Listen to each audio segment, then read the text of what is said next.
Mac touchpads, which I require a bumper for because it will get dropped on the ground, and I've now broken 3 of these. But the touchpads are the only reason I haven't had to have carpal tunnel surgery. So you use just the touchpad instead of a mouse? Yeah. Wow. Yeah. Yeah, that's the way. Yeah. So I have, for gaming and shit, I have a whole variety of trackballs. But day-to-day use, it's all the touchpad, and I have it set up so that clicking with 2 fingers is a left click. Yep. So I have both right and left click on the touchpad, and everything else is just easy, easy, easy. Yep. But my keyboard is a Gold Touch. They're stupid expensive, but the ergonomics, again, has saved me from carpal tunnel surgery. Right. Yep. So, yeah. Congrats on the Um, new computer, even if it is causing you pain. It is short-term pain. yeah. It's the I just bought the entry level Mac Mini. Oh, yeah, those are sweet. It's ridiculous. Yeah. Um, it's ludicrously fast. It's got 16 gigs of memory. Thing was 500 US. It's crazy. Yeah, We're so we cuckoo have a bananas bunch of our town, man. scientists are starting to use the Mac Studios as computational computers because they fly. And our cluster at work, our compute cluster, is currently dead, dead, dead. And so a lot of the scientists are like, "What do I do?" And I've It should been, go live, by the way. Yeah. yeah, I've mentioned that go ahead and get Mac Studios. And there was Yeah. one Windows person who was like, "Oh, I have a Windows computer that is faster than any Mac," and we're all like, "No, dude, you need to try Mac Studio." Yeah. And so the like where they get you is that if you make any upgrades from the baseline model, Yeah, they hit you hard yeah. with the upgrade price. So the the price for the faster chip, the more memory, and like the upgrade price for memory hasn't changed on Macintoshes for like 15. It's crazy. Yeah. The price it's like to go from to add 8 gigs of memory has been the same price for a decade, Mm-hmm. and it's way overpriced. That you can go and buy 8 gigs of memory for $50, but Mac wants to charge you $400 Yeah. to go from the 256 meg, so 256 gig drive to the terabyte drive. Again, it's like $800. Like you can buy a 1 terabyte SSD for $150. Like this is ludicrous So that the around amount that here, they're at charging. least, we have places that you can go that are Apple certified, but they're not Mhm. Apple stores, and they'll upgrade your computer at normal prices. So they can upgrade the drive, Hmm. and it's kind of amazing how they do this. Like there's like places where like the actual drive is this tiny Yeah. little NAND chip that they can solder onto the board, but the RAM is baked right onto the board. So there's Oh, there's no way to put additional RAM I haven't onto your tried to Mac. upgrade a computer in a few Yeah. years. So, Yeah. So it's and so you could buy 2 Mac Minis for the price of a Mac Mini with a little bit of a bigger hard yeah. drive and a little more RAM. It's so dumb. And like clearly it's like a loss leader. I'm not sure what their plan is, but yeah, this is what they're doing. So I did an experiment this morning, which was that I did a European version of my weekly question show. Uh-huh. So normally I do my UTC question time. show. Yeah. So normally I do my question show at 5 p.m. Pacific time, which is whatever, 1 in the morning, 2 in the morning UTC. And our hardworking John Sutherland and Zap Van who are the mods, it's like 3 a.m. for them, Oh, right? God. So I did one for Europe time. So it was 8 o'clock for me, which is fine. I'm a morning person. Uh-huh. And normally I get about, say, 600 people watching the Pacific time stream. And I had 450 people watching the European That's time stream. amazing. Yeah. And then, like, there's no warning, no real proper announcement. And still, clearly, there's like a ton of people who never get a chance to see the show live. And so it was very cool. So we're going to do that. And then we're going to do one for Asia So next week will be the normal time, and then the week after that we'll do an Asia Pacific one, That's and awesome. then back to the beginning. So yeah, there's value in shifting the time zones so that it's appropriate for the fact that we live on this spherical planet. Yeah, that's awesome. Yeah, yeah. Yeah, we're having a snowy, slow trying to come back. The Monday after Thanksgiving is brutal. And yeah, so we're all having a Monday around here. Um, yeah, it's the same thing, I guess. I mean, so we take the Monday off. So we take the Friday. No, we work the Friday, Mm-hmm. and then the Saturday and the Sunday, and then typically the Monday is the Thanksgiving, but most people will do it on the Sunday. Okay. And so and so and then the Monday is the holiday. It's the first Monday of October.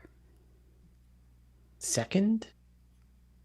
It's like the 14th usually ish. Yeah, so I think it's the second. Okay. I forget. I just let you know computers tell Calendars me. tell us. Yeah, exactly. Um oh, I don't have my intro.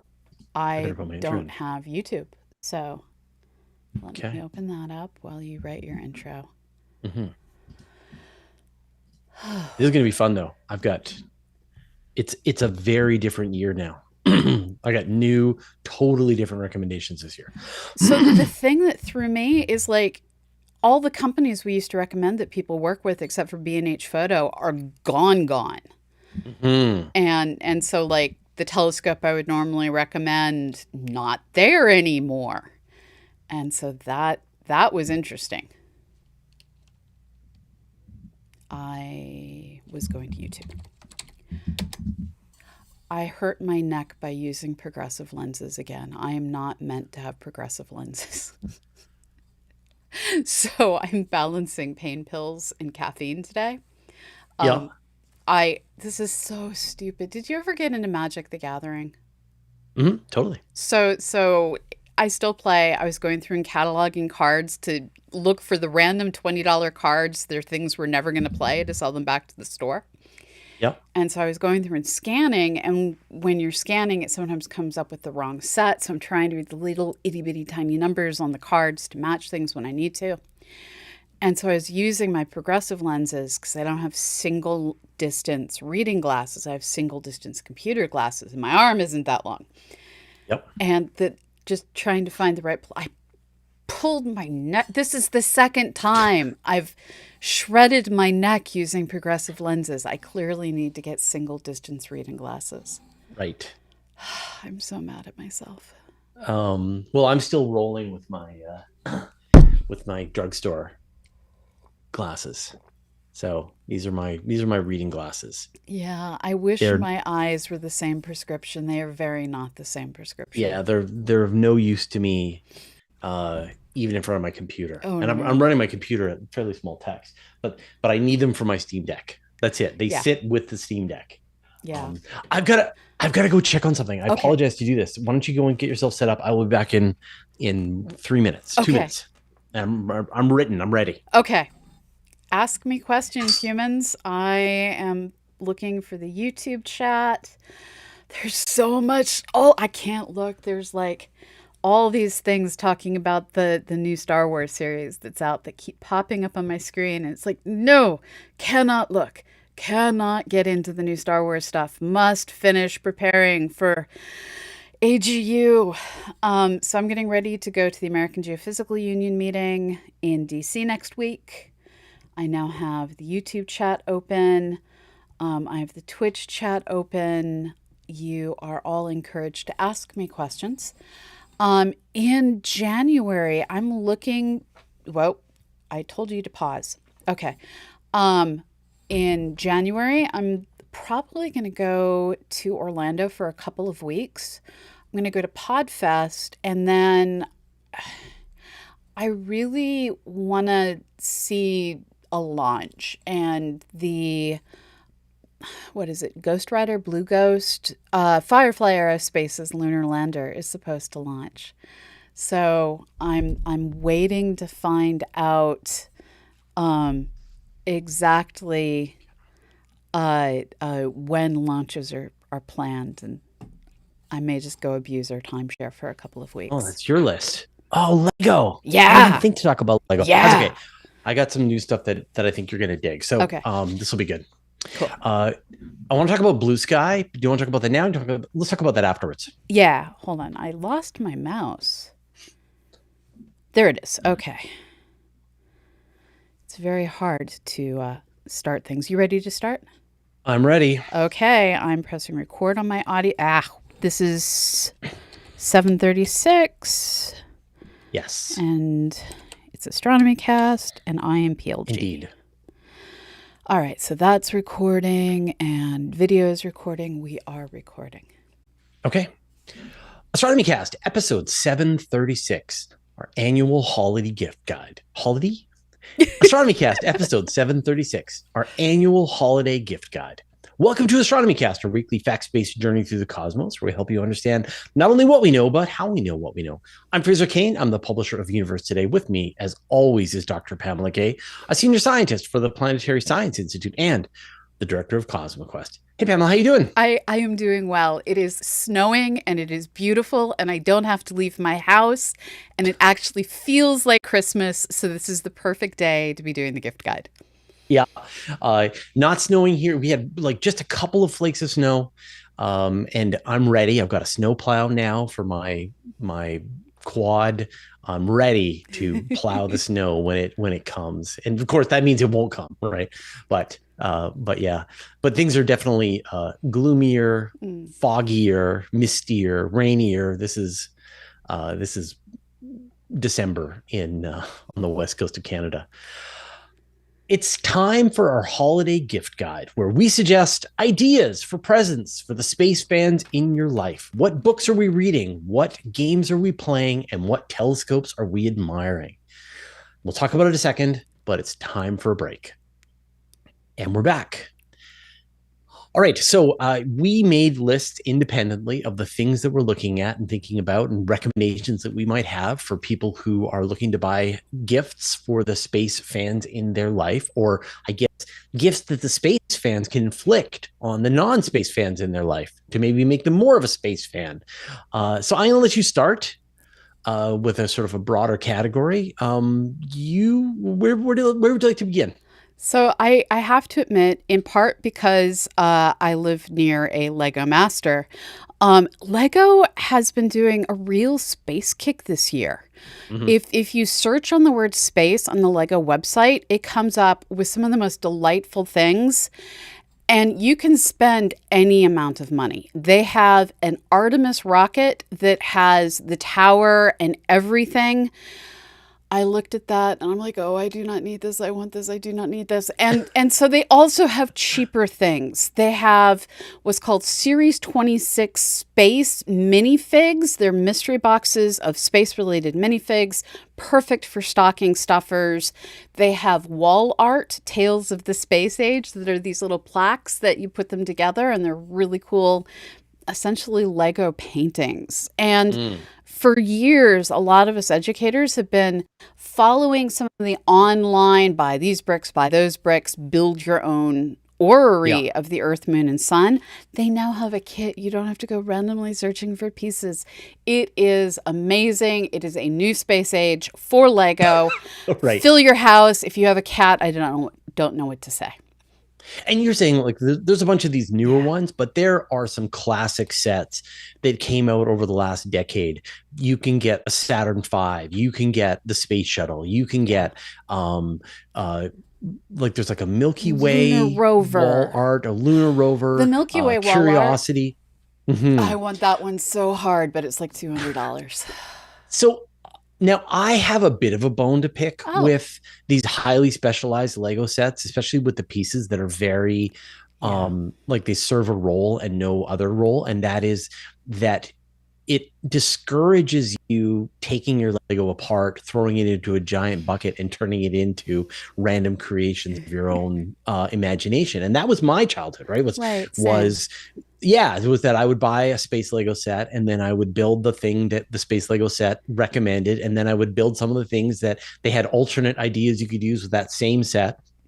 And then I would tear the thing apart. I would add its pieces to the mass. Yeah. And then I would just sit with my Lego and build things, just all kinds of stuff that I could imagine. And the problem with these wall art or even these very specialized lunar rovers and things like that is you have to make the decision. Have you made a little sculpture, or have you contributed to the collective? And I feel like if you aren't able to take this stuff apart and put it together and try different variations and be imaginative, then I think something is lost. So I'm now gonna say, get off my lawn, kids these days. So if you are gonna buy these big sets, then also buy some stuff that you can blend into the collective and build stuff. So I have to admit, because we have a used Lego store in town where we can go and buy bulk by the volume. That's amazing. Yeah, we've started doing two different things. So like one of my favorite things to do is they have all these amazing 3-in-1 sets.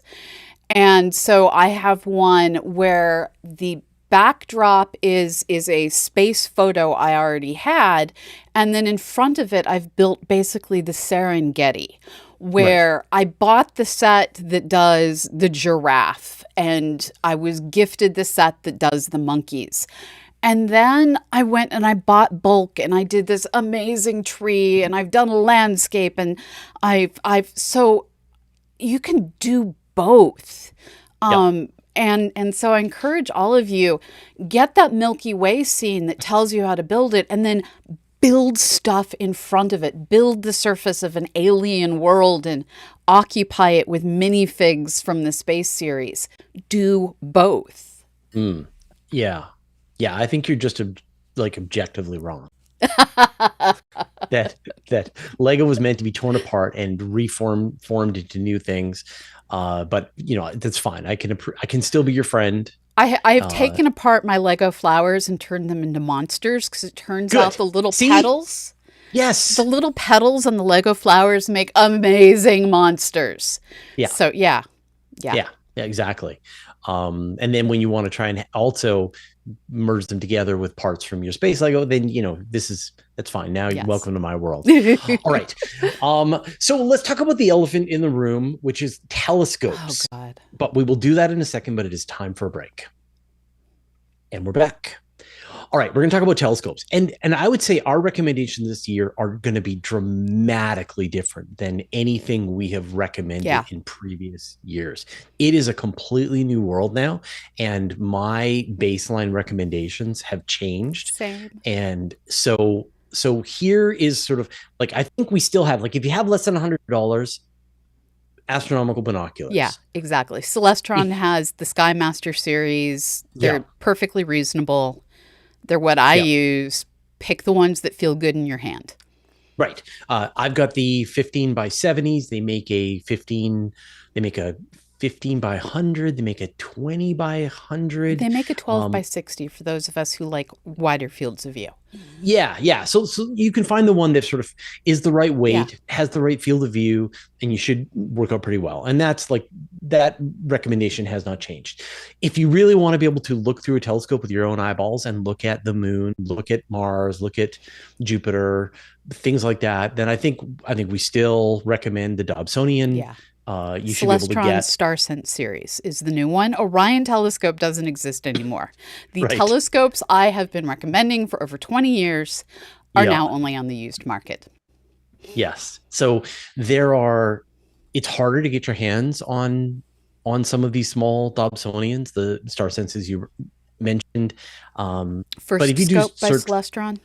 If you just do a search for Dobsonian, you should be able to find like a 6-inch Dobsonian for around $300. And that's a good way. Then this is where everything has changed. And this is, if you want to spend $500 to $5,000, it's a completely different world out there now. So let's talk about the Sea Star. Yeah, they things I would buy if I had more money. So Aviva, one of the folks that runs the 365 Days of Astronomy podcast, she has one of these that she's using from Bandung, Indonesia, which is a giant city. And she's getting some of the most amazing images of nebulae and stuff. Yeah. Um, yeah, they're amazing. So the Sea Star, this is a all-in-one smart telescope made by ZWO, and this Hmm. is the same company that does the cameras that most astrophotographers are using.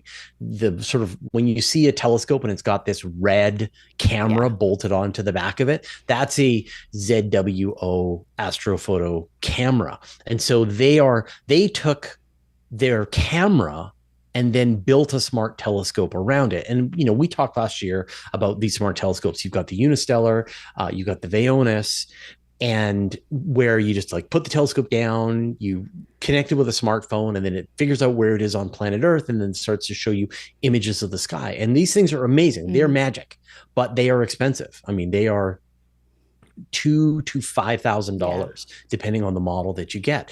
The Sea Star is Yeah. $500, and it is a 50 millimeter lens, which sounds crazy. Like That's a camera that's lens. that's a camera lens. It's very small, and yet if you go to the various places where people are posting their astro photos, and you look at these images that are coming from the Sea Star, they are Yeah. phenomenal. You are seeing the Heart and Soul Nebula. You are seeing the North American Nebula, the Pelican Nebula, like whatever astrophotography target you want. If you're willing to put in the time with the Sea Star, you're getting it. And their sort of main model right now is the 50, the S50, and they're coming out with a S30, which is going to be even cheaper, $350. But same thing as Vaonis and Unistellar. You take this thing, you plop it down, you connect with a smartphone, and it just starts imaging the night sky. And the pictures are just incredible. And the key to what you just said is you connect it to your cell phone. And that's one of the things Celestron Star Sense uses a connection to your cell phone to essentially guide you around the sky. ZWO and Unistellar are both connecting to your phone for the control system so that you aren't trying to figure out how to type things into a paddle. Yeah. And Yes. the fact that our cell phones and iPads are computers that are more powerful than what we had in the early 2000s for our laptops allows these telescopes to not need to have all of the stuff built into the telescope, and that lowers the price and makes automated finding of objects essentially just a side effect of cell phone technology. And the magic that this whole class of telescopes has done is they've figured out that you can trade time for aperture, Yeah. aperture for time. And so, in the olden days, it was all about bigger is better, that you want an 8-inch telescope, you want a 10-inch telescope, you want a 12-inch Yeah. telescope. That the more aperture fever you have, the bigger you can get, then you can look through this thing and see fainter objects and so on. But if you just have a telescope that is designed to track perfectly, then you can just image the sky for minutes, for hours, Yeah. for days, and you can stack up the images over and over and over again until the data comes through and the noise goes away. Yeah. And you get what is the kinds of pictures that you would have seen that people were taking with a $10,000 photography rig. You're seeing pictures that are sort of holding their own in this, and it's And a revolution at this and point. the ZWO cameras are fast. Mm-hmm. So I was using just one of their off the shelf CCDs or CMOS chips nowadays. I've been programmed to say CCD, and they're no longer CCDs. Yeah. I was using one of the ZWO cameras on just a everyday 16-inch telescope, and I went to use the kinds of exposure times that I used to use, and now they're like, no, you only need 30 seconds, not 3 minutes. You're good.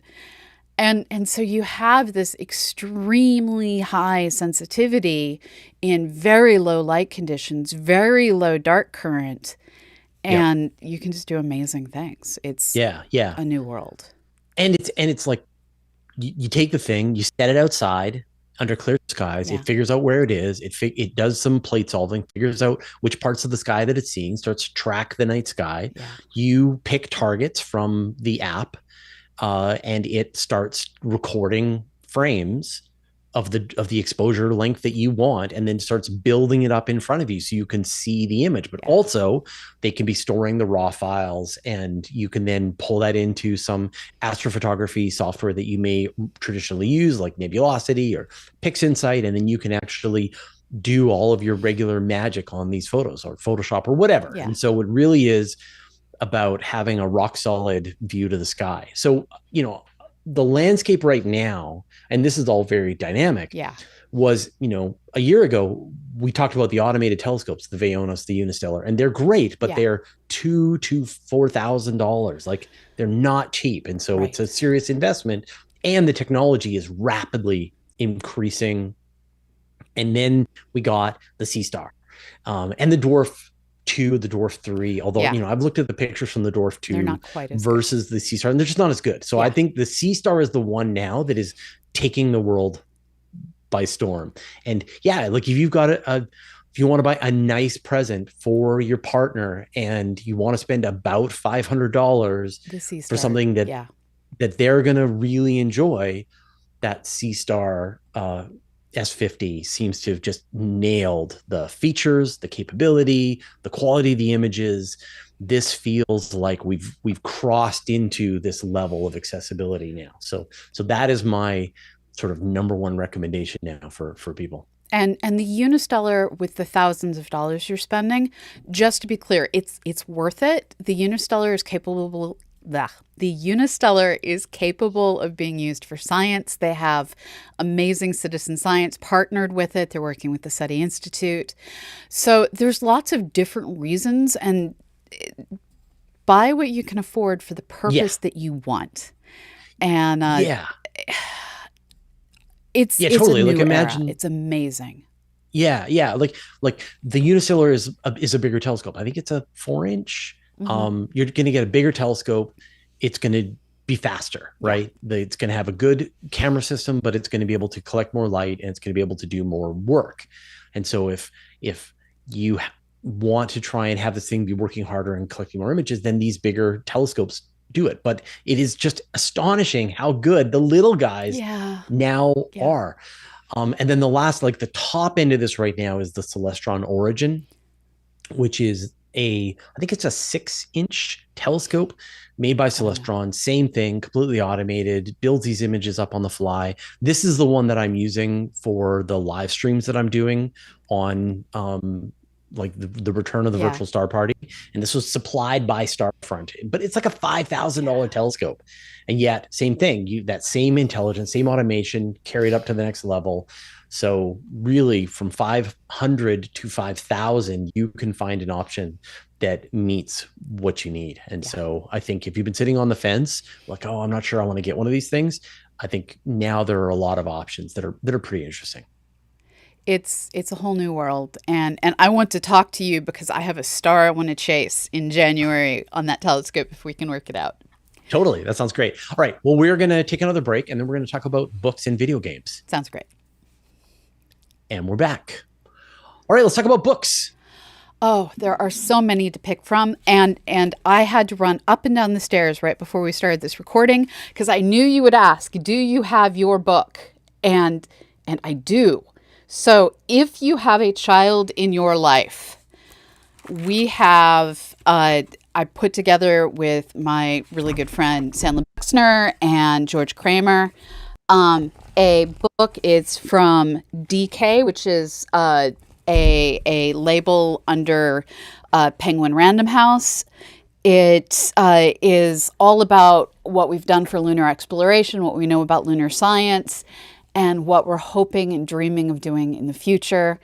Its goal is to get kids thinking about, no matter what I'm passionate about, there is a place for me in the future space exploration. That's great. Awesome. So the book, I got a couple of books that I'm going to recommend, and then we'll go back to you. So I recently finished reading Re-Entry, which is the new book from Eric Berger, who's the space reporter from Ars Technica. And the gist of it is how SpaceX accomplished reusable rockets. And this is a follow-on. His first book was called Liftoff, and it was how SpaceX came to be.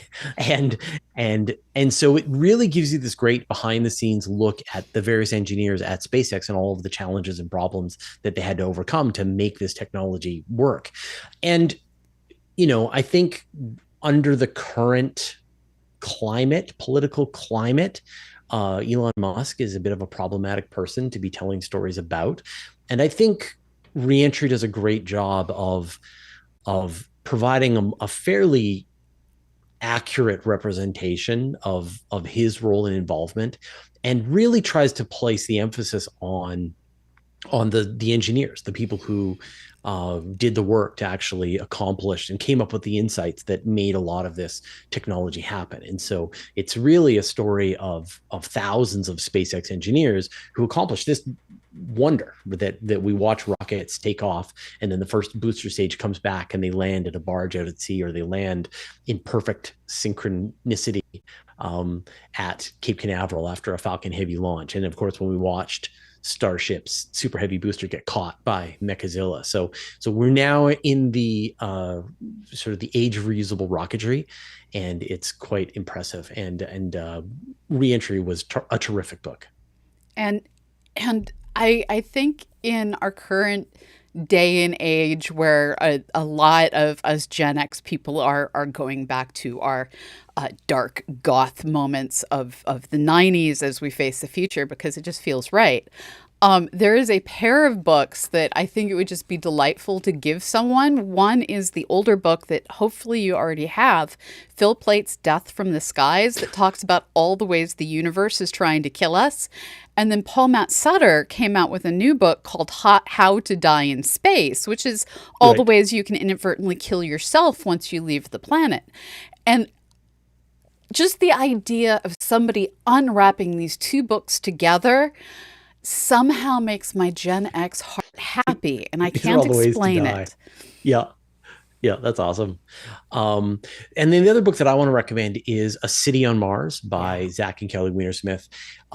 It's great because, they took this idea, this fascination that we all have about the future of humanity living in space, that there will be colonies on Mars and in O'Neill cylinders and people on the moon and so on. And they wanted to find out who's working on it, how's it going to come together, who's going to pay for it.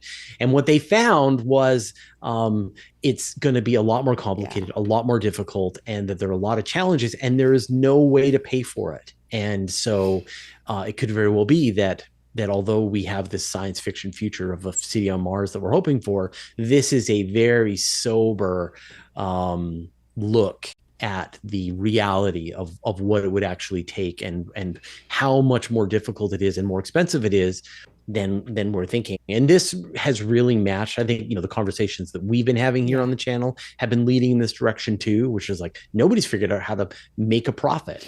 So they're not going to be able to afford to keep sending people to Mars. And then at the same time, we're hearing that, 1 million people are going to be going to Mars by 2050 and so on. Well, maybe not. And so if you want a realistic view about the future of human space exploration and space colonization that comes from a place of sort of wide-eyed optimism and dreaming, that just kind of says, okay, like, thanks, Star Trek. Now, how are we going to do this? I think you'll really enjoy A City on Mars. It was one of the best books in space exploration that I've read in the last couple of years.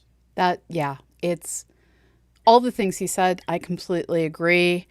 And when you then need to just have a story to fall into, Moya McTeer is a storyteller, and she wrote The Milky Way, which is an autobiography of our galaxy. And it is just joy. It is delightful. You will learn things. And we need more storytellers who can draw people into understanding the science in entirely new ways. And I hope she keeps writing more and more books. It's just pleasing. It's just pleasing. Go get The Milky Way by Moya McTeer.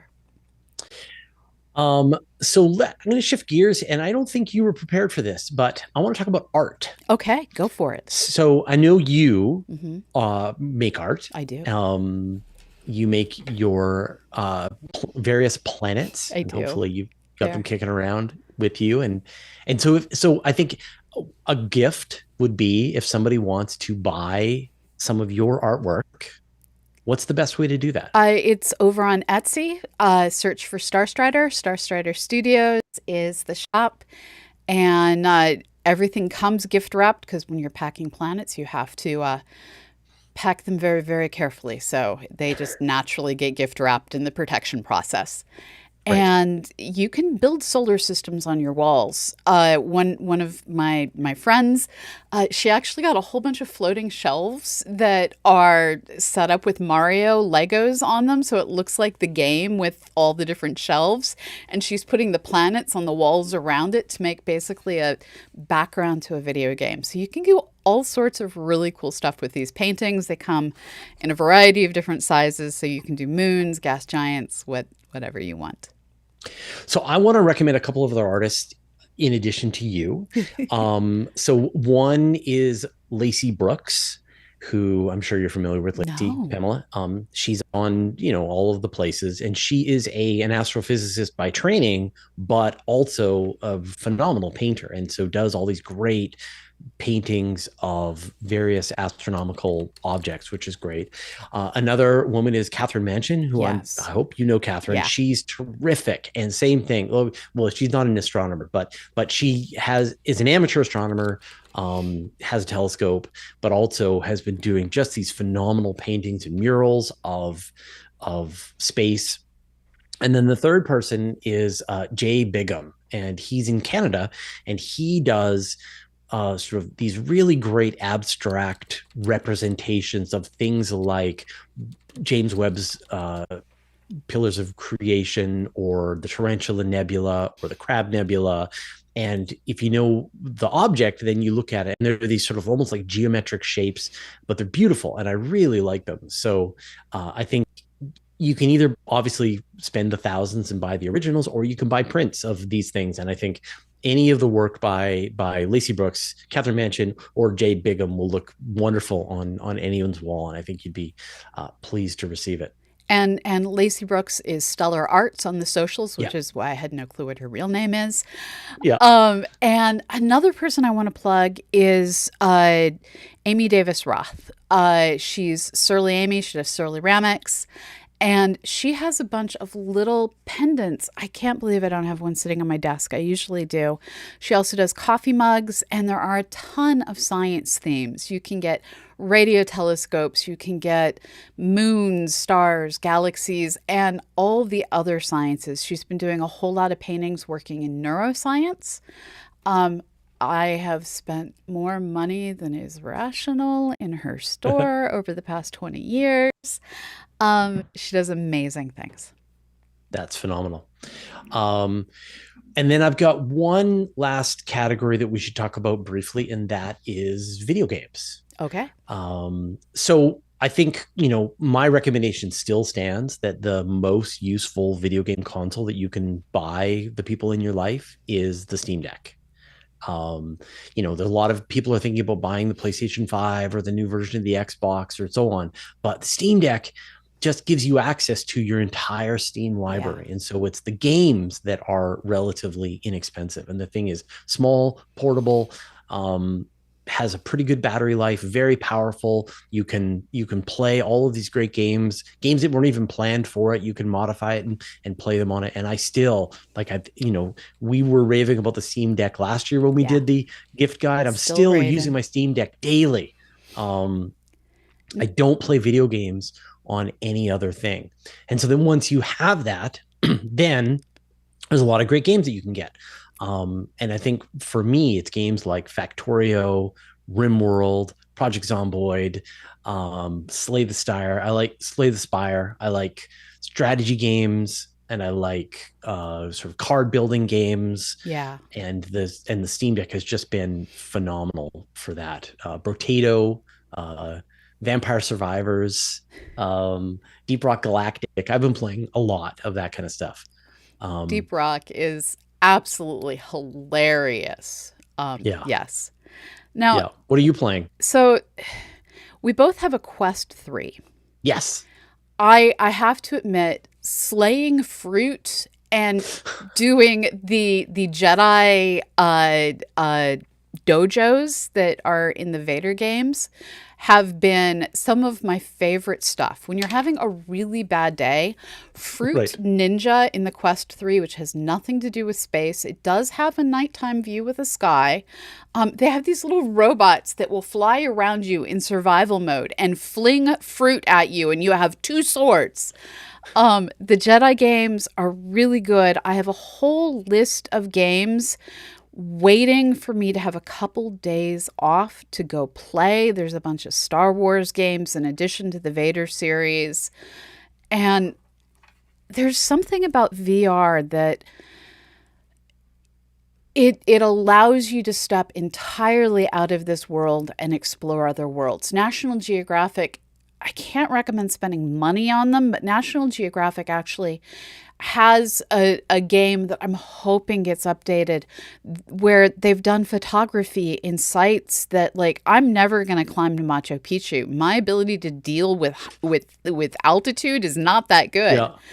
And you can go to Picchu and have a llama face to face and look over the edges. Yeah.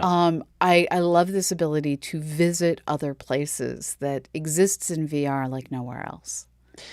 Yeah, agreed. So the Quest 3 has been the biggest change in my gaming Yeah. landscape this year. And there's people are still figuring out how to make this work, but the platform delivers now that you buy the Quest 3. Yeah. They've got a store that you can buy games on, and it's very easy to just put the thing on your head and start playing games, and you are totally living that virtual reality world. And so if you've been on Yeah. the fence, you're like, I don't really know, the Quest 3, and I think they came up with a new Quest 3S. They came up with Yes, it's a cheaper like a version. Yeah. cheaper version of it. And even the older Quest 2 is, you can buy them or they're available used, and that's still a pretty good system. And so I think now is the time. If you've been sitting on the fence Yeah. and you're like, oh, I really want to get into VR, I want to try it. The tools are now there that you can play it, and it's a lot of fun. So yeah, I Yeah. totally agree with you. I have taken things out playing in spaces that weren't quite big enough, including destroying one controller. Do not recommend. They're very expensive. Yeah. Yeah. But you will experience vertigo. You will experience there's Frank White has been exploring the overview effect using VR to see Neat. just what you can inspire with people, and different missions are starting to make their data available so you can walk around on Ryugu and things like that. It's That's really incredible. cool what's happening. Yeah. All right. I have one final recommendation, and I don't know whether you guys have enabled this. I haven't enabled this yet, but I will do it before this goes live, which is that you can buy a gift Patreon to Yeah. any of us. So if you want to give the space fan in your life access to additional content behind the scenes, meetings with me, Pamela, Mhm. you can buy a gift Patreon to Universe Today, to Astronomy Cast, and to Yeah. CosmoQuest for the person in your life. And then that gives them, as if they're a paid sponsor of the work that we're doing. So consider gifting Patreon for the kinds of communities and content that the space fans in your life really like. All right. We've reached the end of our time. Thank you, Pamela. I hope this has given everyone a bunch of recommendations. Now, there's no affiliates. We don't stand to make any money from any of Yeah. this stuff except for Patreon, I guess. And if people buy your art in your book. Yeah. But there's no affiliates or any of that kind of stuff. These are just our genuine personal recommendations for things we like and don't like. Yeah. So thanks, Pamela. Thank you, Fraser. And thank you to all the people who are already part of our Patreon.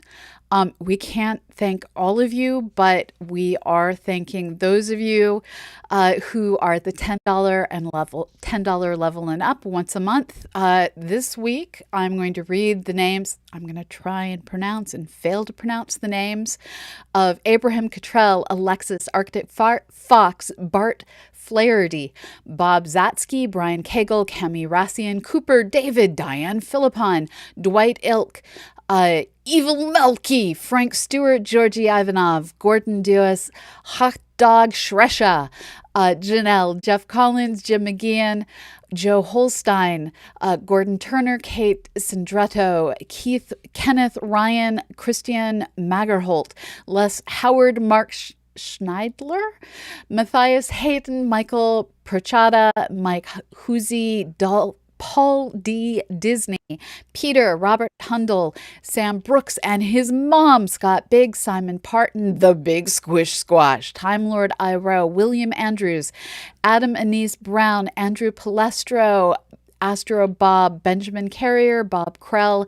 Brian Kilby, Smansky, Daniel Donaldson, David Bogetti, Disastrina, Ed, Father Prax, Frodo Tenenbaum, Gerhard Schweitzer, Greg Davis, Helga Bjorkhog, Jarvis Earl, and thank you all. And I'm so sorry for what I just did to your names. Thanks, everyone. We'll see you next week. Bye-bye. All right, so we had a question over on Twitch that was a cool question asking, can you now build telescopes the way people used to build, and some still do, build PCs? And the answer is yes, but you're going to be spending a whole lot of money. A lot of amateur astronomers on the higher end, they will pick one optical tube assembly. So that's your mirrors and your lenses. They will pick a focuser. They will pick a CCD. They will pick the drive system. Everything is bespoke to their needs. And it becomes very much a scavenger hunt for just the right pieces to do what you want to do. And compatibility, making it all work together, having the software that can run your focuser, your camera system, your what do they call it? Shield, shield, your heater, right? Like absolutely, like it is. Like we were talking about this all in one little gadget that you just put down and boom, you're taking pictures of space. But you can spend the $10,000, put it all together in custom parts, just like a PC, and have a secondary telescope that's providing your guide scope and all that stuff. It is still that road is still available, and it is the best pictures. Like if you want the best, then you go that route. And you put together the custom thing that has all the bits and pieces that you want. And then when ZWO comes out with a new camera, you swap out the one that you've got and you put in the new one. You've got a better focuser. You pull the one out that you don't want anymore. You put the new one in. The telescope part, it's amazing because it now is like only one tiny piece in the rest of the stack that you're using. Yeah, 100% agree with you. So there's also a question, is it easy to use Quest with glasses? Yes, and you can also replace the lenses in it with your prescription. My husband did that for his headset. I did not. I have had no issues. It will get squished into your face violently, so you're really much better off getting the lenses for the Quest 3. I want to say it's like $40. Yeah, it depends on your prescription, right? Because if you have the same issue with both eyes, then you won't necessarily need glasses. But if you have astigmatism where one eye is bad, then you do need to go the glasses route. Or as you say, you can get custom lenses that change it. So yeah. And Ian's asking, does anyone know if there are VR driving games or if racing in VR is compatible? Oh yeah, I've seen flying games. I haven't seen racing, but I haven't looked. Tons of racing games. Okay. Yeah. And people have made some really crazy setups where you've got like a chair with a steering wheel and, all the pedals for driving. Oh, wow. Yeah. It's a whole other thing. That's amazing. So I wanted to talk briefly, unless there was any other questions, I want to talk briefly about Blue Sky. Okay. So there has been this stampede, this exodus from X to Blue Twitter. Sky and from Threads to Blue Sky. And it's great. Yeah, it really is. And there's some super cool conversations. Over the weekend, I read a suite of papers that got me super excited, thinking dark energy had actually been solved. And I posted a screen cap of the conclusions of a paper that had me super excited. with a enthusiastic, I think they figured it out. And this led to other astronomers being like, okay, so now you need to go read these critiques. And it was just like, Yeah. but the conversation was Yeah. amazing. People were respectful. Um, I've seen a lot of people posting things like, hey, I had this tweet go complete, not tweet, it's, I forget what they call them on Blue Sky. But they went, Scoot? No. it begins with an Squirt? S, you're right. I don't Yeah. remember what it Yeah. is. But Yeah. they had posts that went completely viral and they were like, I can't believe it. I only had 3 people that basically said I was an idiot. And then I had a bunch of other people that were super positive.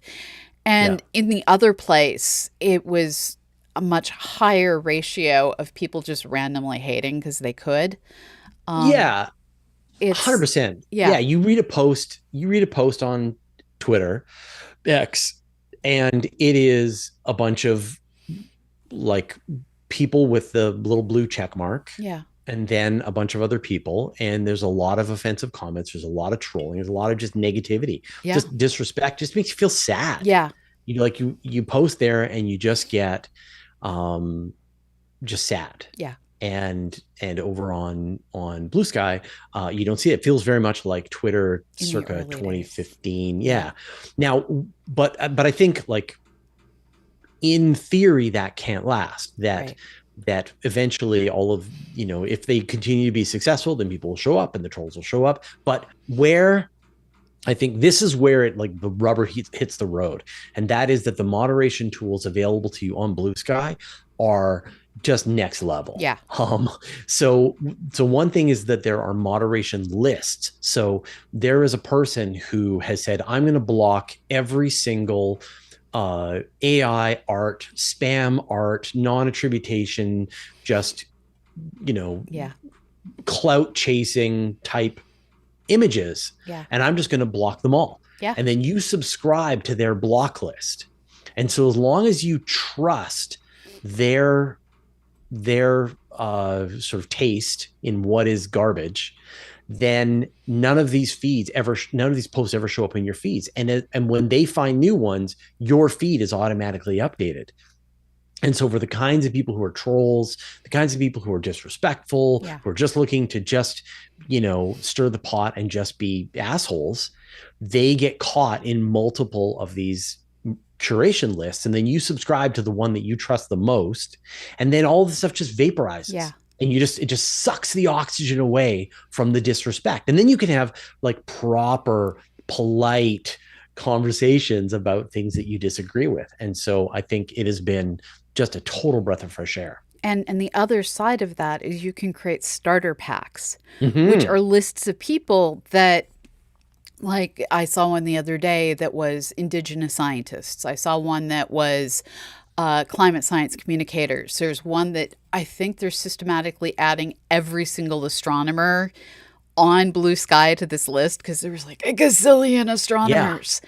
Yeah. And so these starter packs allow you to find all the people that you had curated over a couple decades over on the other place, and now they're all there. Yep. And wink, wink, wink, you're done. Yeah. Yeah, you just go follow. Nope, you skip that person, follow, and you get the whole list. And then the other thing that they have is called feeds. Mm-hmm. So you can, it's the same thing as the block lists, but now you're reading a feed that's curated by somebody. So they are choosing the kinds of things that they want to have in this feed. And so you subscribe to their feed, and then you get the various kinds of posts that they have chosen to show up in this feed.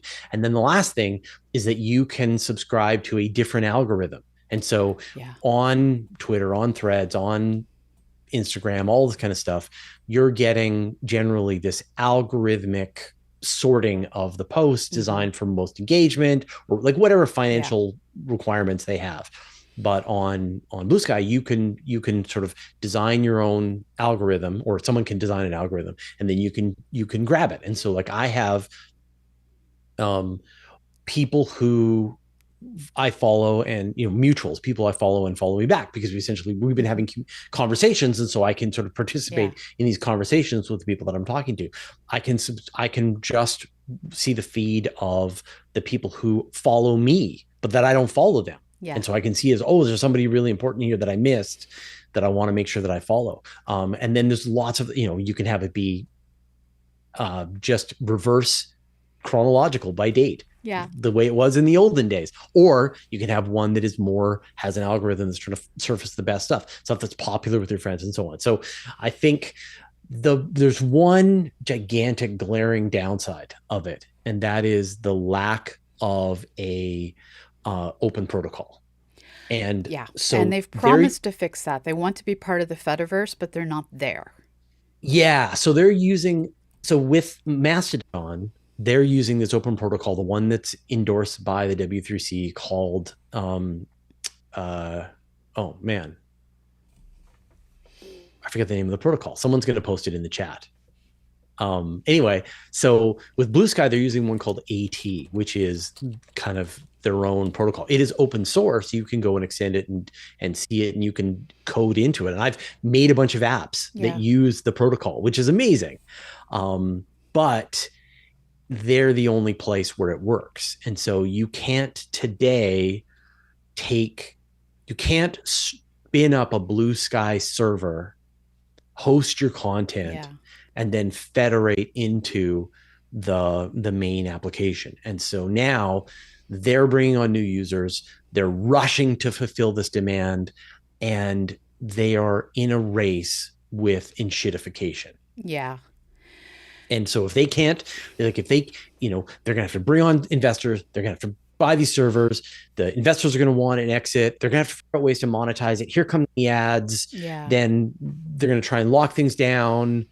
And so until they actually open up so that anybody can host their own Blue Sky instance and federate into the system the way you can with Mastodon, I won't trust it. So Mastodon is the one that I trust. Mastodon is the one that I like. Mastodon is the one that is unkillable. Yes. It will be here in the end, no matter what happens. And right now, for all the good things that Blue Sky is doing, until they federate properly, I am very wary and skeptical. So the thing that has me stuck is Blue Sky right now. It's super easy to search for people, and Mastodon is sometimes impossible to find people. Totally. And so the discoverability on Blue Sky is where the difference is rising currently. Now, the thing that's true with both Mastodon and Blue Sky is they don't have an algorithm that is downplaying links. There was this stupid, surreal conversation over on Twitter, which I'm going to dead name, because Musk basically said that anyone posting links that takes you off Twitter, we're going to down play those tweets, and so there's like no discoverability. And his argument was, post the entire article to Twitter. There's no need to do links. We want all of your content within Twitter. Of course. And so the Fediverse sites through through Mastodon servers and Blue Sky are both like, give us your links. We're good with this. We want to distribute the ideas. And so it's allowing people to keep their content and share their content freely, which the fact that neither of these sites are trying to own everything you do really appeals to me. Today. So Mastodon, you can trust that it will never do that. Right. Because it is set with this open. You can spin up your own Mastodon. You can customize it however you like. And I'm running my own Mastodon server with with 2 users on it, me and Universe Today. I haven't let anybody else set up an account on my Mastodon, and I won't, because I don't want to manage it, right? I don't want to moderate it. I'm happy to moderate it myself. And then I control which, the block lists for other things. It's amazing. Yeah. And it has all of these problems, discoverability and algorithms and editing, and like there's a million problems with it. But because it is free and open, all of those are solvable engineering challenges. Yeah.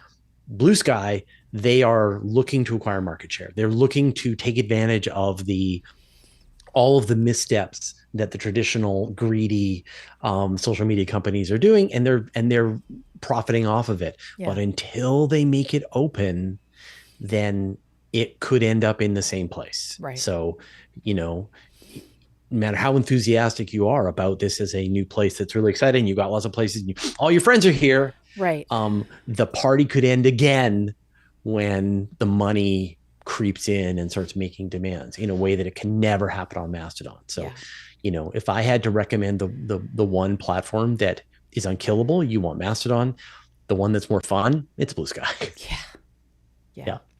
So that's my recommendation right now. And I have to say, a lot of people who aren't hosting their own Mastodons have had extremely negative experiences where they sign onto a server, they think they're happy, and then all of a sudden they start getting blighted. I have had a blessed experience on Mastodon where I've experienced none of that negativity. The only problem I've run into is I got smacked for not including alt text on 2 images, and I was warned, you do it again, we kick you off the server.